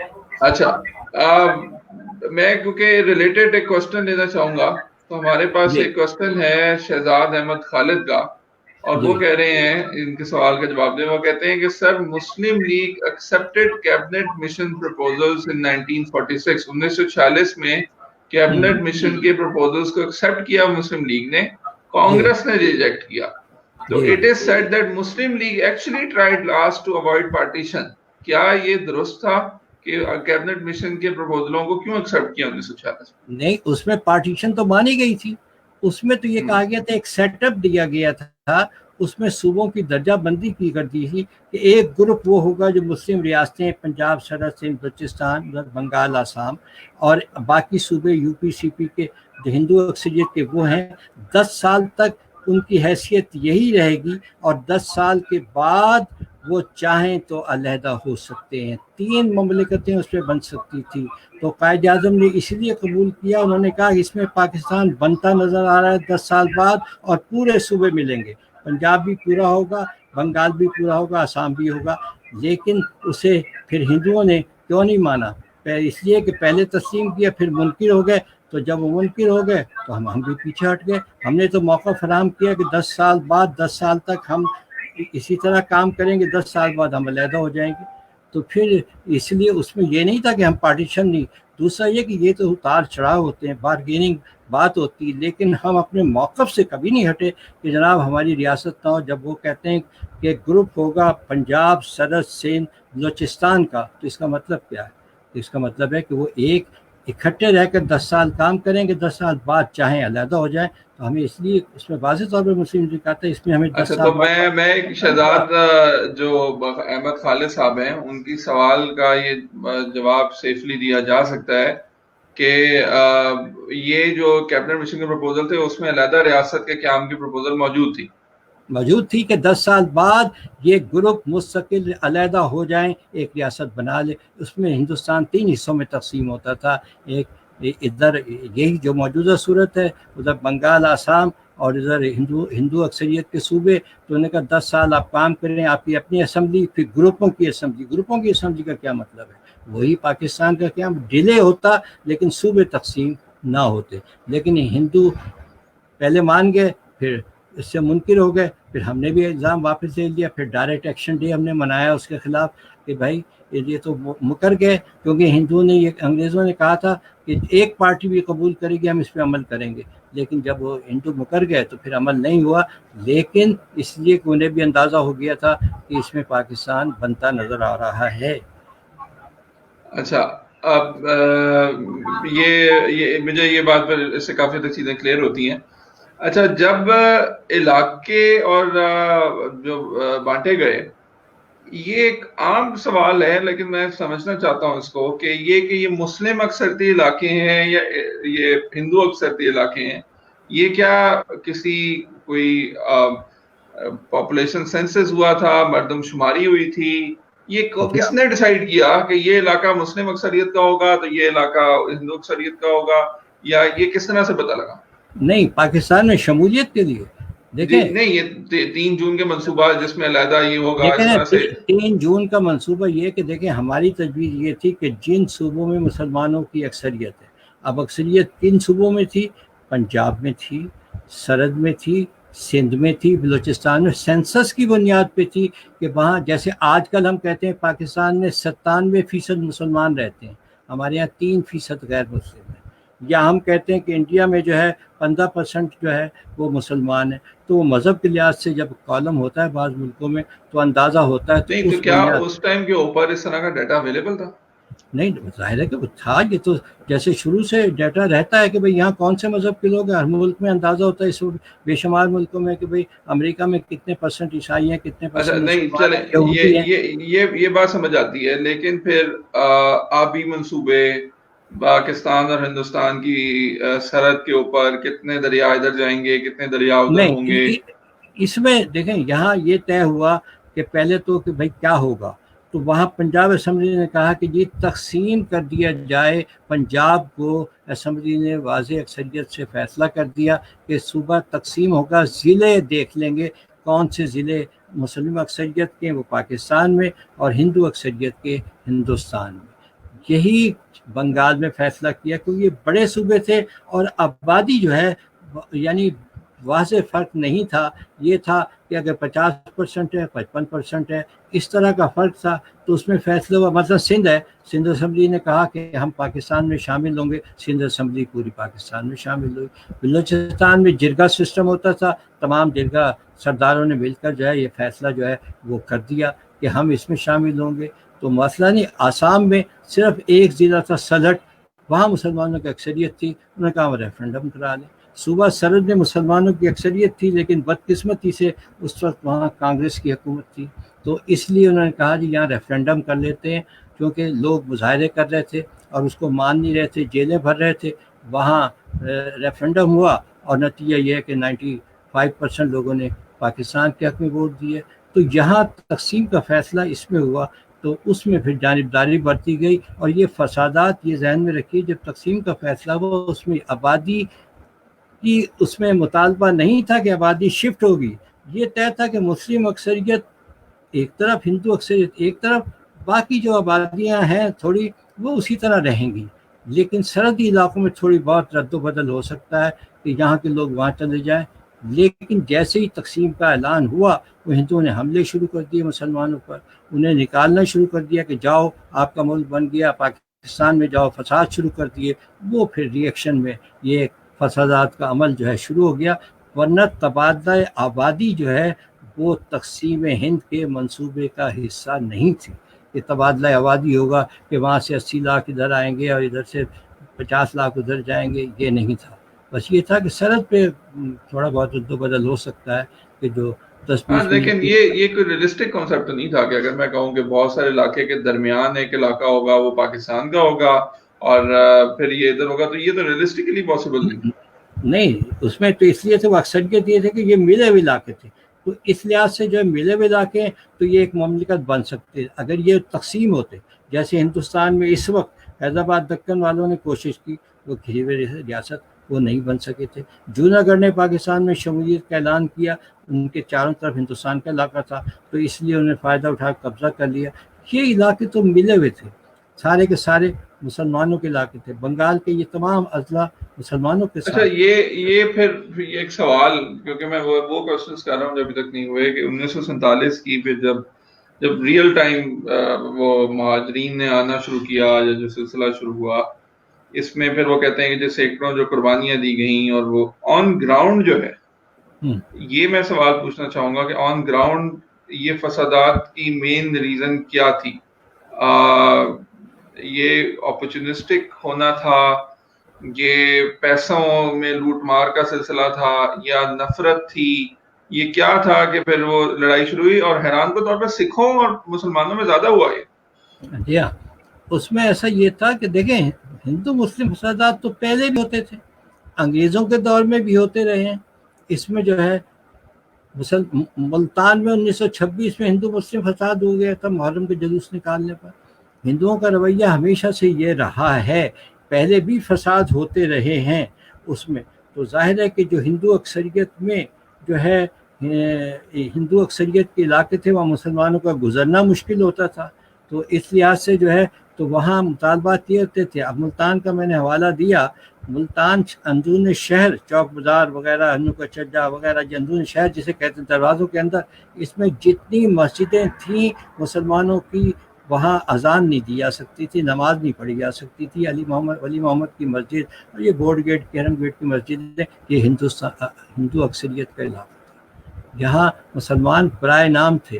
تو اس لیے جب 14 اگست ہوا تو پہلے دن یہی ہوا کہ یہاں لوگوں نے پاکستان کا پرچم لہرایا، زین العابدین گیلانی نے، اور کھڑے ہو کر اذان دی برسوں بعد. تو یہ تو سلوک ان کا ہمیشہ سے رہا ہے. تو اس بنیاد پر جو ہے یہاں یہ مسئلے رہے فسادات، تو فساد ہندوؤں کے رویے کی وجہ سے ہو گئی. جب پاکستان بن گیا یہ ان کی سیاسی شکست تھی، انہوں نے مسلمان آبادیوں پہ حملے شروع کیے کہ جاؤ اب تم نے تقسیم کے حق میں ووٹ دیا ہے، یہاں مت رہو، جاؤ. اب وہ ظاہر ہے کہ ان کے علاقے تو شامل نہیں ہوئے تھے، یو پی کے علاقے، سی پی کے، بمبئی کے، بہار کے، اڑیسہ کے، یعنی جو ہندو اکثریت کے علاقے ہیں جہاں مسلمان کہیں 10%، کہیں 20%، کہیں 25%، کہیں 5%. تو انہوں نے کہا جاؤ، فساد شروع کیے، مارنا شروع کیا. تو پھر نتیجہ یہ ہوا کہ قافلے چل پڑے. پھر وہ قافلے گزرتے تھے اس میں سکھوں کے علاقوں سے، پنجاب سے. پنجاب میں بھی جو ہے سکھوں کی اکثریت تھی ادھر، تو سکھوں کچھ رجواڑے تھے، ان کی ریاستیں تھیں، انہوں نے جو ہے وہ مخالف تھے. وہ بھی ان کا لیڈر تھا ماسٹر تارا سنگھ، اس نے کرپان لہرائی پنجاب اسمبلی کے سامنے لاہور میں، اور اس نے کہا کہ ہم ہندوستان کو یا پنجاب کو تقسیم نہیں ہونے دیں گے، پاکستان نہیں بنے گا، پاکستان بنے گا تو یہاں جو ہے لاشوں کے ڈھیر لگ جائیں گے، خون کی ندیاں بہہ جائیں گی. دھمکی اس نے دی، اور اس نے کہا میں دیکھتا ہوں پاکستان کیسے بنتا ہے.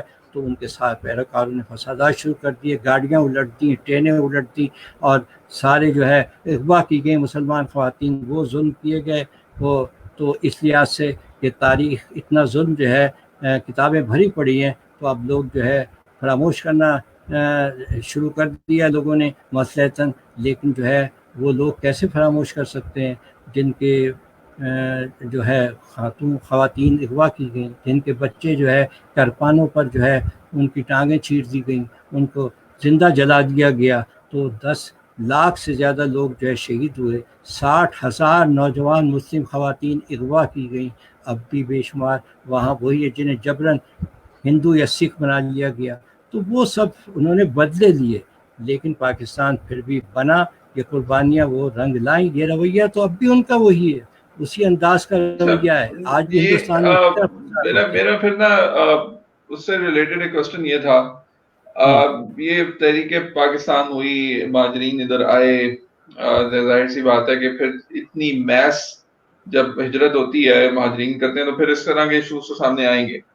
یقیناً مسلمان، میں ریئلسٹک اپروچ رکھنی چاہیے، یقیناً مسلمانوں نے بھی جو یہاں سے ہندو جا رہے ہوں گے تو کچھ رویہ مسلمانوں کی طرف سے بھی شدت اختیار کر گیا ہوگا. بالکل، پہلے یہ تھا کہ یہاں ایسا رویہ اختیار نہیں کیا گیا.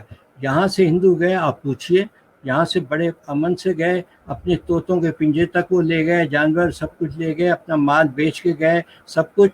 لیکن جب وہاں سے فسادات، وہاں سے ٹرینیں آئیں اور وہ کٹی ہوئی لاشیں برآمد ہوئیں، تو پھر ری ایکشن ہوا یہاں بھی، اور کئی شہروں میں، پنڈی میں کئی جگہ ری ایکشن ہوا، اور لوگوں نے کہا کہ اچھا یہاں سلوک کیا ہے، ہم بھی یہ کرتے. فسادات شروع ہو گئے یہاں بھی. تو اس میں جو ہے، لیکن جتنا مسلمانوں کو نقصان ہوا ہندوؤں کو نہیں. وہ تو یہاں سے آباد ہو کے گئے.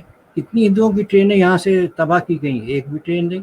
کوئی مثال دی جائے، مسلمانوں کی 20 ٹرینیں جو ہے الٹتی گئیں رکاوٹیں ڈال کر. لیکن انفرادی طور پر جو ہے لڑائی جھگڑے ہوئے، تو پھر اس سے فسادات میں کمی آئی. جب وہاں انہیں محسوس ہوا کہ بھئی یہ کیا جائے گا، تو پھر جو ہے فسادات رکنے شروع ہوئے. جب لوگوں نے یہاں ری ایکشن کیا، تو وہ جو قائد اعظم کی تقریر کا حوالہ دیا اسی زمانے میں تھا کہ دونوں طرف فسادات تھوڑے سے شروع ہو گئے تھے یہاں. تو اس میں لیکن یہاں کی وہ شدت تو اشیر بھی نہیں تھی جو ہندوستان میں ہو رہا تھا مسلمانوں کے ساتھ. تو اس لحاظ سے جو جب یہ میرا آخری سوال، اور پھر ہم کنکلوژن کی طرف آئیں گے، اپنے اس چیپٹر کو کلوز کریں گے پاکستان کے بننے تک والا، کہ جب دونوں ملک علیحدہ کر دیے گئے، 14 اور 15 کی درمیانی رات جو ہے وہ دونوں ملک قائم ہوئے، کیا قائد اعظم نے حلف اٹھایا تھا؟ کوئی کانسیپٹ تھا اس ٹائم حلف اٹھانے کا؟ جی ہاں بالکل حلف تھا، لیکن اس وقت جو ہم بنے اس وقت ایسا تھا کہ ہندوستان جو ہے اس کا اور پاکستان دو حصوں میں طے ہوا 3 جون کا منصوبے میں کہ ہندوستان اور پاکستان کی 2 ریاستیں وجود میں آ جائیں گی 14-15 اگست کو۔ اب ان کی حیثیت کیا ہوگی، آئین کیا ہوگا؟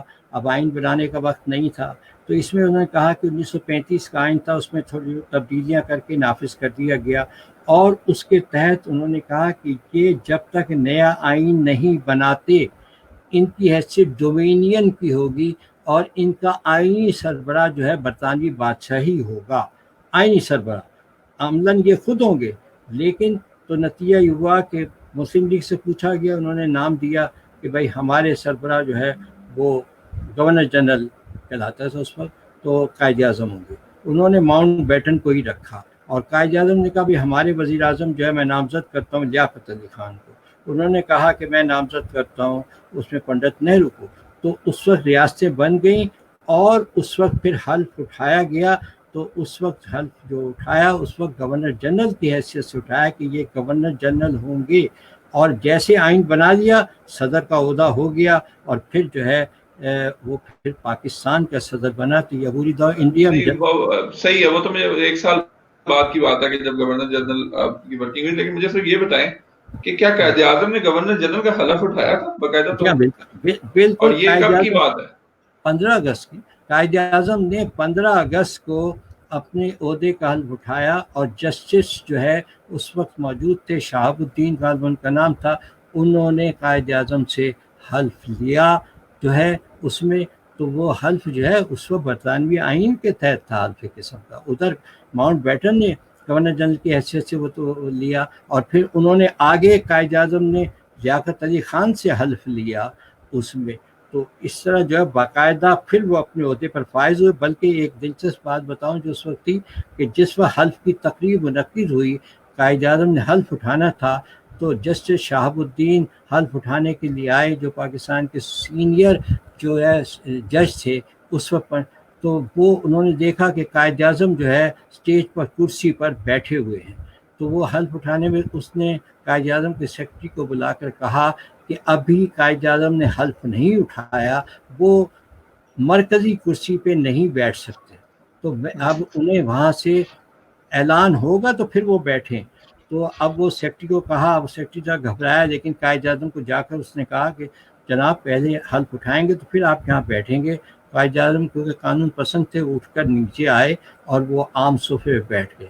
پھر طریقہ کار یہ ہوتا ہے، چیف سیکرٹری جو ہے وہ پڑھتا ہے، اس نے حکم نامہ پڑھا کہ بھائی مملکت 2 حصوں میں تقسیم ہو رہی ہے، اور ایک حصے کے گورنر جنرل نامزد کیے گئے ہیں، بادشاہ نے نامزد کیا قائد اعظم کو، تو ان سے درخواست سے حلف اٹھائیں۔ پھر قائد اعظم اسٹیج پہ آئے، چیف جسٹس آئے، اور جسٹس پھر انہوں نے حلف لیا، اور پھر وہ عہدے پر فائز ہوئے، پھر بیٹھے۔ تو یہ تاریخ کا حصہ ہے۔ تو اسی طرح انڈیا میں کیا گیا۔ پھر جب ہم نے آئین بنا لیا تو پھر ہمارا وہ رسمی تعلق ختم ہو گیا، ورنہ قائد اعظم کی وفات ہوئی تو ناصر الدین گورنر بنے، ہم نے نام بھیج دیا، وہاں سے اعلان ہو گیا، ان کا تعلق ہم سے کوئی نہیں تھا۔ یہ ڈومینین کی حیثیت اب بھی کینیڈا، آسٹریلیا میں اب بھی وہی ہے، گورنر جنرل ہے تو وہیں سے نامزد ہو کے آتا ہے۔ چلیں یہ ڈاکٹر صاحب بہت زبردست ڈسکشن ہوئی، کیونکہ ہم نے جو پاکستان بننے کے بعد کی ڈسکشن ہے اس کو اپنے اگلے سیشن میں رکھنا ہے، جس میں ہم یہ نیکسٹ پورشن کی اور پاکستان بنتے وقت مسائل کیا آن گراؤنڈ تھے۔ موسٹ پروبلی کل ہم یہ سیشن ایک اور کریں گے جس میں ہم یہ ڈسکشن کریں گے۔ قبل اس کے کہ میں کنکلوڈ کروں، کچھ سوال ہیں ہمارے پاس آج کے ٹاپک سے ریلیٹڈ جس پہ وی ہیو کوسچنس۔ ہمارے پاس زویا مجاہد کی طرف سے کوسچن ہے، وہ پوچھ رہی ہے کہ پاکستانیت جو ٹاپک تھا is considered to be the symbol of our strength and integrity, but we see people drifting away from owning this symbol today. What do you think, what is the reason behind it? ان کا کہنا یہ ہے کہ پاکستانیت تو ہماری شناخت تھی، پاکستان سے تعلق ہونا ہماری شناخت شمار ہوتا تھا، تو اب آہستہ آہستہ پاکستان کی آئیڈیالوجی سے لوگ ہٹ رہے ہیں، پاکستان کے خلاف مخالف باتیں کرتے ہوئے کوئی ایشو نہیں ہوتا، آج بھی ہماری نوجوانوں کو یہ بات سوال کرنے پہ کہا جاتا ہے کہ پاکستان بننے کی کیا ضرورت تھی، ہم تو ایک ملک کے طور پہ صحیح تھے. یہ پاکستانیت جو ہے وہ کہاں چلی گئی؟ دیکھیں یہ ایک علیحدہ موضوع، لیکن حقیقت یہ ہے کہ ہم میں اتحاد نہیں ہے. ہمیں وہ جو نظریہ جس بنیاد پہ ہم آئے، تو قومیت جسے کہا جاتا ہے، مسلم قومیت کا نظریہ کہا جاتا ہے، نظریہ پاکستان کہا جاتا ہے. آج ہمیں وہ نہیں، وطن سے محبت نہیں ہے، ہمیں سب کچھ ہے، پاکستانیت نہیں ہے. ہم اپنی کمزوریوں کو ملک کی کمزوری کہہ دیتے ہیں. اگر ایک استاد کا بس شاگرد پر نہیں چلتا، ایک شوہر کا بس بیوی پر یا بیوی کا شوہر پر نہیں چلتا، پاکستان کو گالی دیتے ہیں، یہ جی پاکستان ہے، یہاں تو ایسے ہی ہوتا ہے. یہ ہم ملک کو کیوں برا کہتے ہیں؟ ہم وطن سے محبت کریں. دوسرے ملکوں کے لوگ اپنے وطن کو کبھی برا نہیں کہیں گے، حکومت کو برا کہہ سکتے ہیں. حکومتیں تو تبدیل ہوتی رہتی ہیں، مملکت تو وہی رہتی ہے. ہم حکومت پہ تنقید کر سکتے ہیں، فلاں پارٹی کی حکومت اچھی بری. ملک پہ تنقید جو ہے غداری ہوتی ہے، یہ بہت جو ہے بری بات ہوتی ہے.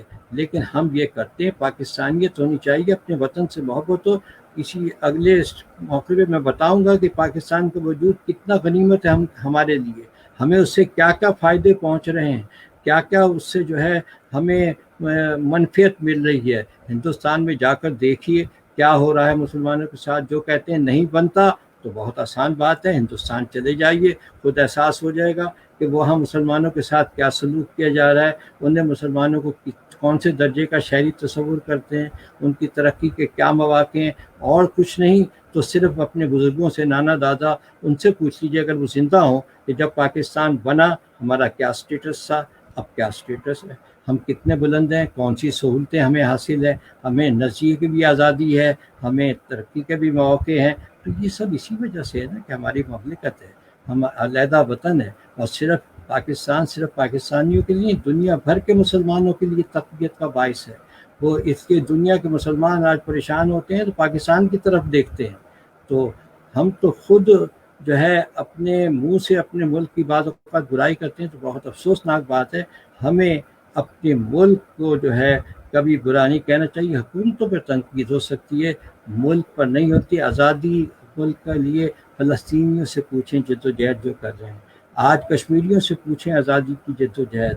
ہمیں تو جو ہے بعض لوگوں کو تو یہ ہوا کہ اس میں رات کو سوئے ہندوستانی تھے، صبح اٹھے تو پاکستانی تھے، انہیں جدوجہد نہیں کرنی پڑی. جن لوگوں نے جو ہے جدوجہد کی، ان سے اس وطن کا احساس جو ہے وہ پوچھیے.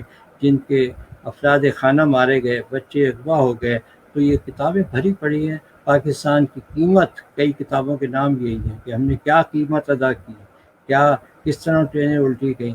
تو پاکستانیت کا جذبہ جو ہے پیدا کرنے کی ضرورت ہے، اس سے اپنے وطن سے پیار کرنے کی ضرورت ہے. ہمیں جو کچھ عزت آج مل رہی ہے پاکستان کی وجہ سے مل رہی ہے، تو ہم اس کے بدلے یہی کر سکتے ہیں کہ پاکستان کے لیے سوچیں، پاکستان کے لیے کام کریں. تو پھر جو ہے ہم یہ سمجھیں گے کہ ہمیں وطن سے محبت کا جذبہ ہے، ورنہ یہ باتیں ساری پھر فضول ہوں. صحیح. بڑی زبردست ڈسکشن رہی جی. ہمارے ساتھ مختلف سوال، خادم الدین کے سوال، خادم الدین صاحب کے سوال آتے رہے، شہزاد احمد خالد صاحب، ندیم فاروقی صاحب، بڑے لوگوں نے سوال کیے، زویا مجاہد نے ہم سے سوال کیے. ڈسکشن تو جاری رہے گی، اور بالخصوص ڈاکٹر صاحب سے سیریز کا سلسلہ ہمارا جاری رہے گا. نیکسٹ اگلا سیشن ہم اناؤنس کریں گے جس میں آپ مزید کوسچنس کر سکیں گے. یا آپ نے آج تحریک پاکستان کا جنگ آزادی سے لے کر 1947 تک کے سفر کو بڑا آسان الفاظ میں بیان کیا. اور اگلے سیشن جو ہے ہمارے، وہ ہم 1947 سے لے کر اور 1960 یا 60s کے آس پاس، میرا غالباً خیال ہے کہ پاکستان کی پارلیمانی سیاست، آپ کا جو تحریک، جو آپ کی پی ایچ ڈی کا مقالہ ہے وہ بھی اسی کے اوپر ہے. 47 سے 57 58 کی میرا خیال ہے جو سیاسی تھی، 58 تھی. اس پہ ہم بڑی ڈسکشن کریں گے، شخصیات کے حوالے سے کوسچنس کریں گے. لیکن یہ کہ اب سیشن کے کنکلوژن کا ٹائم ہے. آپ نے بڑا زبردست پازیٹیوٹی کا پاکستان کے حوالے سے میسج دیا ہے. ایک لاسٹ کوسچن جس میں کنکلوڈ کرنا چاہوں گا ڈسکشن کو، اور وہ لاسٹ کوسچن ہے خادم الدین صاحب کا، اور وہ اسکرین پہ کوسچن کہہ رہے ہیں کہ کوئی ان جو آپ نے بتائی ہیں ساری باتیں، ان سامنے رکھتے ہوئے پاکستان کی کرنٹ پولیٹیکل لیڈرشپ پاکستان میں بہتر کیسے پرفارم کر سکتی ہے اسپیشلی ان کرائسس. سوال تو تھوڑا ٹاپک سے ہٹ کر ہے لیکن پھر بھی کیونکہ کنکلوژن ہم نے کرنا ہے تو کوئی ایڈوائس گورنمنٹ کو دینا چاہیں. خادم الدین صاحب پوچھتے ہیں. خدام الدین صاحب. اچھا شکریہ جی خدام الدین صاحب. تو اس میں یہ ہے کہ بات یہ ہے کہ ہمیں پاکستان جس مقصد کے لیے بنا یا ہم نے پاکستان جس تحریک کے تحت ہم نے بنایا ان مقاصد کو سامنے رکھیے. دو قومی نظریہ جو ہے وہی پاکستان کی بنیاد تھی. نظریہ پاکستان جسے ہم کہتے ہیں آگے چل کر اس کی استحکام کا سبب بھی وہی ہوتا ہے. اسی کے مطابق ہماری پالیسیاں ہونی چاہیے, اسی کے مطابق چلنا چاہیے. ایک نظریاتی ریاست ہے پاکستان. اگر ہم نظریے سے پیچھے ہٹیں گے, ڈیویشن کریں گے تو نقصان ہوگا. تو اس کو سامنے رکھ کر کام کرنا چاہیے اور ہمیں دیکھنا چاہیے کہ اس میں مفاد جو ہے وہ ملک کا ہے یا نہیں. اپنا مفاد, پارٹی کا مفاد, لوکل مفاد یا جو ہے صوبائی مفاد, اس کو سامنے رکھنے کی ضرورت نہیں. ہمیں قومی مفاد کو دیکھنا چاہیے. تو تب ہم کامیاب ہو سکتے ہیں اگر ہماری پالیسی جو ہے حالات کے تابع رہے گی اور اس میں اپنے مفادات کو سامنے میں رکھیں گے, پارٹی کے مفادات کو سامنے رکھیں گے, اپنے اقتدار کو سامنے رکھیں گے, تو پھر ظاہر ہے کہ اس کا دیر پا جو ہے یہ صورت نہیں رہتی. پھر نقصان اٹھانا پڑتا ہے کہ جو جن اصولوں پر سیاستدان چلتے ہیں وہ اصول رکھتے ہیں. تو آج سیاست میں انہی کا نام ہم احترام سے لیتے ہیں جنہوں نے اصولوں کی قربانی نہیں دی اور انہوں نے اپنے آپ کو قربان کر دیا اور اصولوں کو جو ہے سامنے رکھا, جو ہے اس سے مفاد جو ہے نہیں اٹھایا. تو ہمیں اس پہ چلیں گے تو مقصد پورا ہوگا, ورنہ جو ہے کوئی فائدہ نہیں ہوگا. جی بہت زبردست سیشن رہی ڈاکٹر صاحب, بہت شکریہ. We like to conclude on this session. وہ تمام لوگ جو آج شامل رہے, بھرپور شرکت رہی آج لوگوں کی, اور ہم پاکستان 1947-1958 کے نیکسٹ سیشن کے ساتھ we will announce it later on the series. بہت شکریہ ڈاکٹر صاحب آپ کا بھی. شکریہ بھائی, مجھے اچھا لگا, بہت شکریہ آپ کا کہ اس نے یہ اہتمام کیا لیکچر سیریز کا. اور مجھے خوشی ہوگی کہ وہ سوال ان کے آپ پڑھتے جائیے اور ان کے جواب میں دیتا جاؤں جو لوگ سوال. انشاءاللہ ہمارا سلسلہ اسی انداز میں جاری رہے گا. بہت شکریہ جی. For all the viewers will conclude today, but thank you very much for your time for everybody watching today.